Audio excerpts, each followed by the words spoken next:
The 2024 NFL Draft is coming up, and so is the 2024 Combine, where some prospects have skyrocketed and plummeted down draft boards. Guys like John Ross and Kyle Hamilton have significantly altered their draft stock through the Combine, so who can do it this year? In this video, I have one prospect for every position except for just one offensive lineman, and I'm going to rank them from 10 to 1 on who the biggest guys you need to watch for in the Combine are. I'm Chase Keller, and welcome to 10 2024 NFL Draft prospects to watch for in the Combine. Enjoy.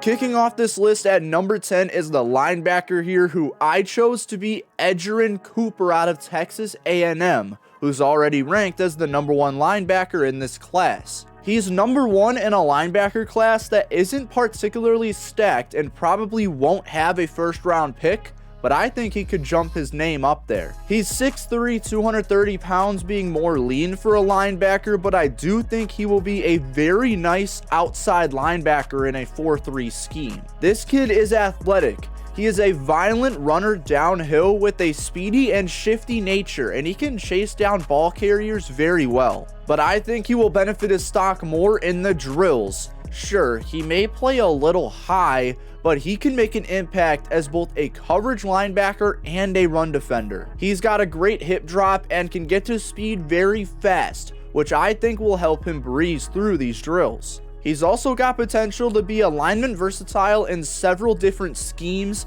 and I think he can show that in the Combine as well. So sure, Cooper might be the number 1 linebacker in this class, but he could elevate himself to be bigger than just the number 1 linebacker. He could be a first round pick. For that reason, Cooper is number 10 on this Combine to watch list. Moving on to number 9, let's talk about Florida State edge rusher Jared Verse, who is already one of the best edge rushers in this class. Verse is a projected first round pick and the number 2 edge rusher in this class according to consensus, only behind Dallas Turner. He's already seen his stock rise above UCLA edge Laiatu Latu, so who says he can't do that for Dallas Turner? It starts with this potential Combine performance. I think Turner's going to test better in the athletic drills, but overall I think Verse could walk out as the winner of the day. The 3-cone drill is widely known as the number 1 drill for edge rushers to show their talent. A lot of the success in that drill translates to NFL success.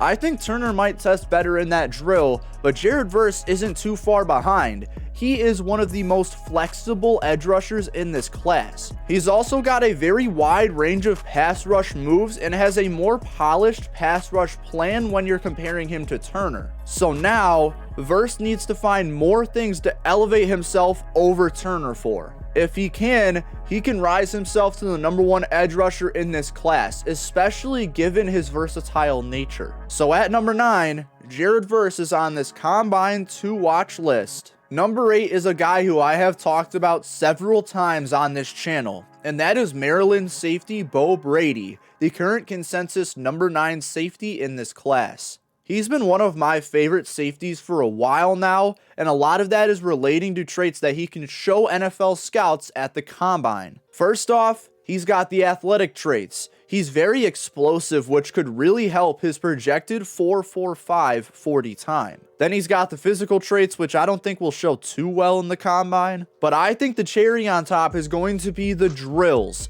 A lot of the DB drills involve their ability to explode and allow their ability to start and stop under control. And those are 2 of his best traits, being able to explode to a player and being able to close on him quick. And those are 2 of his best traits as a player, being able to explode towards a player and being able to stop under control. He's an all-around trait freak, and while he could use some work on his coverage instincts, those don't show off too much when you're looking at the Combine. So he's got some of the traits to be one of the best performers of any position at the Combine, especially in the safety position. And that could elevate him from the 9th best safety to the top of the board. So because of this opportunity to rise high at the Combine, He's number 8 on this list. Then we finally switch over to the offensive side of the ball and talk about Oregon State offensive tackle Talisa Fuaga. Again, he'll be the only offensive lineman on this list. Fuaga is on this list for a very similar reason to why Jared Verse made this list at number 9, but Fuaga's got more to gain. He is currently the number 3 consensus offensive tackle and number 14 prospect overall.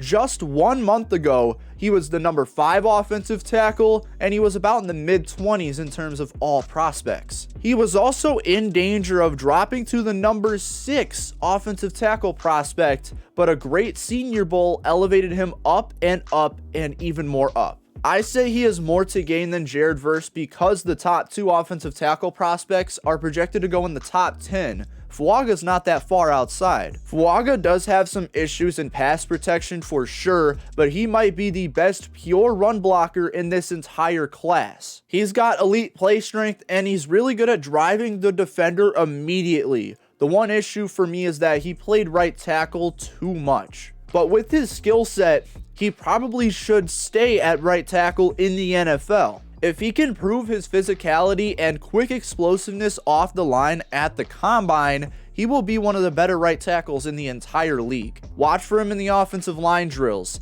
He has the potential to not be the 3rd offensive tackle drafted, but possibly number 2, or if he's lucky, number 1. So because of all he has to gain, he is number 7 on this list. This guy made my Senior Bowl 2 watch list and my Senior Bowl fallers list. Now he has one more chance to prove himself. I'm talking about Penn State cornerback Keller King. When he was going into the Senior Bowl, he had a lot to lose. After the Senior Bowl, he lost a lot. Remember the 2023 draft when Georgia corner Kelee Ringo fell all the way to the 4th round? I think Keller King could do the same. But he still has one more opportunity to prove himself, and that's at the 2024 NFL Draft Combine. How can he succeed, you might ask? He's a consistent athlete. He may not be the most speedy, and his 40 time could be in the mid 4.4s, but he's super fluid, explosive, and shifty. A lot of the drills for the cornerbacks at the combine involve how athletic these guys are, and I think King could check all of those boxes. But King can't just perform up to expectations. He has to blow these scouts away. That's what Kelee Ringo needed, but he didn't test well enough and he fell all the way to the 4th round. Now Keller King needs to exceed expectations. His 40 time might be in the mid 4.4 range, but his drills could be a great way for him to show out and above. So if he can do that, he might save his draft stock. If he can't, he might be a day 3 pick in the 2024 NFL Draft. So for these reasons, he's 6th on the Combine to watch list. Entering into the top 5, let's talk about Notre Dame running back Audric Estime. I picked Estime for the running back position, but there are so many prospects who could have been on this list, like Bucky Irving or Trey Benson. But Estime, to me, is the most intriguing running back when we're talking about the combine. Why is that? Well, he's not the most athletic running back in this class, and that's why some scouts don't like him. He doesn't have the deep speed, he's not that explosive right out the gate, he doesn't add a lot of value as a receiving back or a 3-down back for that matter. The concerns just add up athletically for Estime, so for that reason, he's got to prove that he has some good athleticism that will translate. Prove to scouts that you're not just a power back at the next level. If you can add at least one extra athletic trait to his game, scouts might actually really like him. To me, he already has the trait of having decent lateral movement, but that's not enough. I'm not saying he needs to jump to 4.4 speeds just like that, but I'm also not saying he can't explode through gaps at higher levels. He relies on his power a little too much, but again, if he can add that extra athletic element, he'll be golden. And it's time for him to show that at the combine.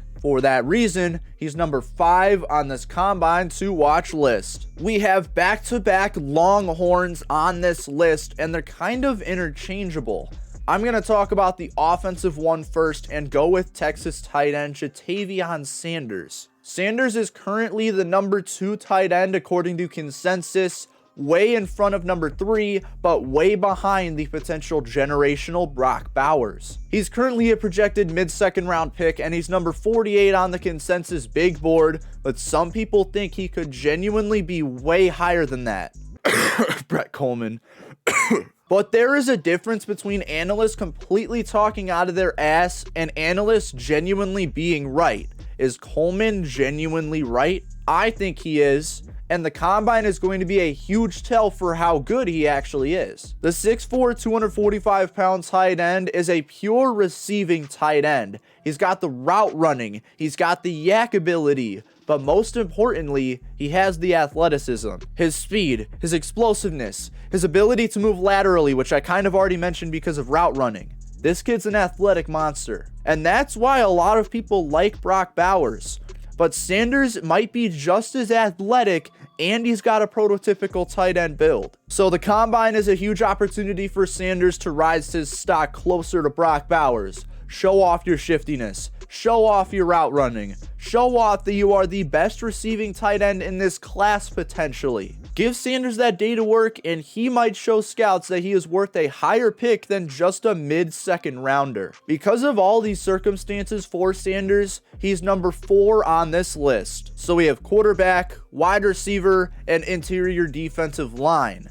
Sure, Texas has a lot of big-name wideouts in this draft class, but why not talk about T'Vondre Sweat instead? Sweat has officially fallen behind his D-tackle teammate in Byron Murphy II in his draft stock, but he could use the combine to raise his stock back up closer to him. Sweat is a massive dude, and he's a great run defender, kind of reminiscent of Mozzie Smith from last year. But where does this come in concerning? He might not be athletic enough to be an efficient defensive tackle just like Mozzie Smith was in his first year. So Sweat is going to have to make a name for himself as a scheme-specific defensive tackle at the combine. This all comes in more interesting when you note that he did not weigh in himself at the Senior Bowl this year, a sign of being overweight. That's a massive red flag for NFL teams, even if he had a good week at the Senior Bowl, which he did. So at the combine, he's going to have to show that he's either not overweight or he can move well enough where his weight does not matter. Remember Jordan Davis? He was a bit overweight, but his athletic testing proved that it doesn't really matter. So one of the two has to happen. If they don't, Sweat may be a later pick than we're expecting. Because of this information, Sweat is number 3 on this combine to watch list. Now, the top 2 prospects are guys in stacked positional groups, quarterback and wide receiver. I'm going to put number 2 as wide receiver Tez Walker out of North Carolina. He's a guy with a lot to lose, but I also like comparing him to Jonathan Mingo, guys whose stocks gradually rise before the draft. For both of these guys, the combine was make or break, but the difference for Jonathan Mingo was that he actually had a great Senior Bowl performance. Tez Walker was the complete opposite. He made my Senior Bowl fallers list for these reasons. He couldn't separate physically, and some of his biggest wins came against either cornerbacks who had a bad week or corners with low-end draft stock. Then after the practice came the game, and I don't think he had a single catch. On several targets he was smothered, he struggled to separate, I'm pretty sure he had a drop. I'm not too confident in Tez Walker going into the combine, but he does have the skill set to perform well. He's got a good catch radius, he's got red zone upside, he has the ball tracking and awareness in the end zone. So he's got the opportunity to shine at the combine. If he does, he could be an early to mid second round pick just like Mingo was. Do I think he should go there though? No. Check out my top 10 wide receiver rankings coming out in about a week and a half. But anyways, that's where Walker stands. For the moment, he's the number 2 player on this combine to watch list. So that leaves us with the number 1 spot being quarterback. Who is that one quarterback that everyone needs to watch for at the combine? Simply because he has 3 huge reasons to watch him. It's LSU's Jaden Daniels. First off, he has obvious athleticism. He's one of the most athletic quarterbacks to come out of college football in recent memory. He could come out as the number 1 athletic tester in this year's class. Who knows? We gotta watch him. But the second reason, he might be a little underweight. Remember when people were complaining about Bryce Young's height and why that should be the reason he doesn't go number 1? Well, I personally think that the same noise should be heard when we're talking about Jayden Daniels' weight. I'm hearing a possible 6'4", 205 at the combine. For comparison, Lamar Jackson, a very athletic quarterback who has a leaner frame, is 6'2", 210 pounds. So Daniels is 2 inches taller and 5 inches lighter. And the third reason, he could possibly be the quarterback 2 off the board behind Caleb Williams. I've seen his stock rise as if he might go number 2 simply because Washington hired Cliff Kingsbury, who fits really well with Jayden Daniels. Is he the second best QB? No, he's not. My quarterback rankings come out sooner than the wide receivers. That's actually on Monday. But anyways, there are just so many circumstances for Jayden Daniels to be on this list. It's not just the amount of them, it's the significance of every single one. So for these reasons, Jayden Daniels is number 1 on the 2024 NFL Draft Combine to watch list. Who are you going to pay close attention to at the 2024 Draft Combine? Did you like my list? Let me know in the comment section below. Wait, are you not subscribed yet? Well, do it now. I release content like this all the time and would really appreciate your support. I'm Chase Keller from Chase Keller Journalism, and I will see you all next time.